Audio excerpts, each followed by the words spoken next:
नमस्कार मित्रांनो. तर आजच्या या व्हिडिओच्या माध्यमातून आपण पवित्र पोर्टलवरती ज्या काही जाहिराती आहेत त्या जाहिराती कधी येणार आणि त्याच्यानंतर ना पुढची जी प्रक्रिया आहे ती प्रक्रिया कधी सुरू होईल याबाबतची माहिती आजच्या या व्हिडिओच्या माध्यमातून घेणार आहोत. तसेच संच मान्यता ज्या आहेत त्या संच मान्यतेची माहिती देखील आजच्या या व्हिडिओच्या माध्यमातून आपण पाहणार आहोत. तर मित्रांनो, तुम्ही जर चॅनलवरती नवीन असाल तर चॅनलला सबस्क्राईब करा, जेणेकरून शिक्षक भरतीशी संबंधित ऑथेंटिक माहिती तुमच्यापर्यंत मिळत राहील. तर मित्रांनो, संच मान्यता ज्या आहेत त्या संच मान्यतेचं पत्र त्या ठिकाणी आयुक्त कार्यालयातून निर्गमित झालेलं आहे. याच्यामध्ये ज्या संच मान्यता आहेत त्या संच मान्यतेचं काम त्या ठिकाणी पूर्ण झालेलं आहे. मित्रांनो, 31 तारखेलाच या ठिकाणी हे संच मान्यतेचं काम त्या ठिकाणी पूर्ण होऊन ज्या काही संच मान्यता आहेत त्या संच मान्यता त्या ठिकाणी शिक्षणाधिकारी लॉगिनला उपलब्ध झालेला आहे. यापूर्वी आपला जो व्हिडिओ आहे युट्यूबच्या माध्यमातून यापूर्वी देखील आपण या ठिकाणी माहिती दिलेलीच होती की जे संच मान्यतेचं काम आहे ते संच मान्यतेचं काम साधारणतः या महिन्याच्या शेवटी म्हणजे 31 तारखेपर्यंत संपेल किंवा जानेवारीच्या पहिल्या आठवड्यामध्ये पूर्ण होईल. त्या पद्धतीनेच हे संच मान्यतेचं काम त्या ठिकाणी पूर्ण झालेलं आहे. मित्रांनो, आता या ज्या संच मान्यता आहेत त्या संच मान्यता त्या ठिकाणी शिक्षणाधिकारी लॉगिनला उपलब्ध करून दिलेल्या आहेत आणि शाळा लॉगिनला त्या ठिकाणी 15 तारखेपर्यंत त्या ठिकाणी त्या पूर्णतः संच मान्यता वितरित झालेल्या असतील. या ज्या संच मान्यता आहेत त्या संच मान्यता त्या ठिकाणी डिजिटल स्वरूपात आहेत आणि मागच्या व्हिडिओच्या माध्यमातून देखील आपण सांगितलेलं होतं की ज्या काही नवीन संच मान्यता आहेत त्या संच मान्यतेमध्ये कला आणि क्रीडा या शिक्षकांची पदं त्या ठिकाणी दाखवण्यात आलेली आहेत. तर मित्रांनो, जे संच मान्यता म्हणजे काय, तर 15 मार्च 2024 चा जो शासन निर्णय आलेला आहे, नवीन शासन निर्णय संच मान्यता निकषाबाबत, त्या निकषानुसार या ठिकाणी शिक्षकांची संख्या निश्चित केली जाते. याच्यामध्ये स्थानिक स्वराज्य संस्थांचा जो शासन निर्णय किंवा तो त्याबाबतचा जो निर्णय आहे त्याच्यामध्ये त्या ठिकाणी 15 मार्च 2024 चा जो शासन निर्णय आहे त्याच्यामध्ये नमूद करण्यात आलेला आहे की ज्या ठिकाणी जिल्हा परिषदांच्या शाळा आहेत त्या शाळांमधील किंवा स्थानिक स्वराज्य संस्थांच्या शाळा ज्या आहेत त्याच्यामध्ये जर पट त्या ठिकाणी 20 पेक्षा कमी असेल तर त्या ठिकाणी एक कायमस्वरूपी शिक्षक आणि एक त्या ठिकाणी कंत्राटी शिक्षक नेमण्याची तरतूद या ठिकाणी करण्यात आलेली आहे.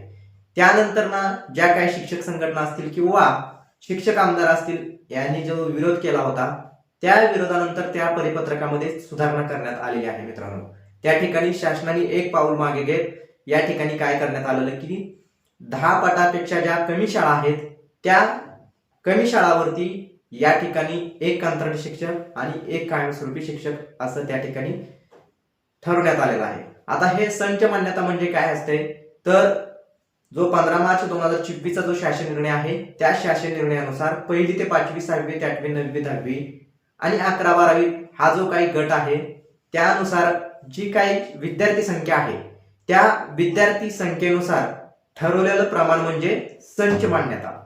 आता ह्या संच मान्यतेचं काम त्या ठिकाणी पूर्ण झालेले आहे आणि त्याच्यानंतर जी पुढची प्रक्रिया आहे ती प्रक्रिया म्हणजे या ठिकाणी अतिरिक्त शिक्षकांचं समायोजन हे या ठिकाणी केलं जातं. हे संच मान्यतेनुसार या ठिकाणी शिक्षिका किती बसतात, किती विद्यार्थी मागे किती बसतात किंवा यानुसार आकडेवारी ठरवली जाते आणि किती शिक्षक अतिरिक्त झालेले आहेत.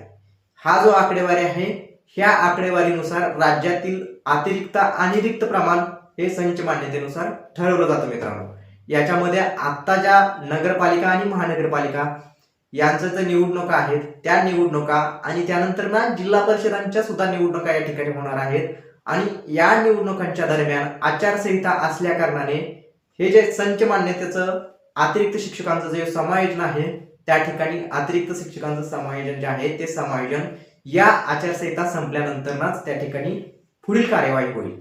आता या ज्या आचारसंहिता आहेत त्या आचारसंहिता साधारणतः जानेवारी महिन्याच्या शेवटपर्यंत जिल्हा परिषदांच्या तसेच नगरपालिका किंवा महानगरपालिका हे जे काय आचारसंहिताचा जो आहे कालावधी तो कालावधी त्या ठिकाणी संपून जाईल. मित्रांनो, आणि त्यानंतरच पुढील जी प्रक्रिया आहे ती प्रक्रिया म्हणजे समायोजनाची प्रक्रिया. राज्यामध्ये जे अतिरिक्त शिक्षक आहेत त्या अतिरिक्त शिक्षकांचं त्या ठिकाणी समायोजन केलं जाणार आहे. आता हे समायोजन जे आहे ते समायोजन साधारणतः किती कालावधीसाठी चालेल, तर मित्रांनो घेतलेली जी माहिती आहे त्या माहितीप्रमाणे हे जर काम जास्तीत जास्त कितीही वेगाने पूर्ण केलं तरी साधारणतः कमीत कमी या समायोजनाच्या कालावधीसाठी लागणारा जो कालावधी आहे तो साधारणतः 1-1.5 महिना लागेल असं त्या ठिकाणी सांगण्यात आलेलं आहे. आता हा जानेवारीचा पूर्ण महिना आचारसंहितेच्या कालावधीमध्ये गेल्यानंतर ना पुन्हा येतोय तो म्हणजे फेब्रुवारीचा महिना. फेब्रुवारी आणि मार्च साधारणतः 15 मार्च पर्यंत या ठिकाणी समायोजनाची प्रक्रिया चालू राहील मित्रांनो.